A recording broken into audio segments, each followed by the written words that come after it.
চিত্রনায়িকা নুসরাত ফারিয়ার গ্রেফতার নিয়ে দেশের বিনোদন জগতের অনেক তারকা এরই মধ্যে নিজেদের প্রতিক্রিয়া জানিয়েছেন।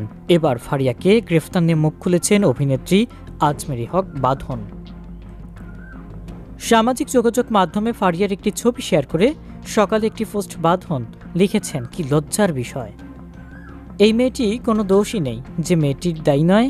যারা ফ্যাসিবাদী শাসন চালিয়ে সাধারণ মানুষের উপর অত্যাচার করেছে তাদের সঙ্গে তার কোনো সম্পর্কই নেই।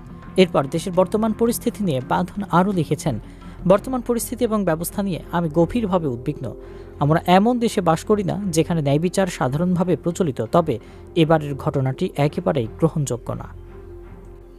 18 মে দেশ ছেড়ে থাইল্যান্ড যাওয়ার সময় ঢাকার হজরত শাহজালাল আন্তর্জাতিক বিমানবন্দরে ঢালিউড অভিনেত্রী নুসরাত ফারিয়াকে আটক করা হয়। এরপর প্রাথমিক জিজ্ঞাসাবাদ শেষে অভিনেত্রীকে ভাটারা থানায় হস্তান্তর করা হয়। এরপর 9টায় ফারিয়াকে আদালতে হাজির করে ঢাকা মহানগর গোয়েন্দা পুলিশ।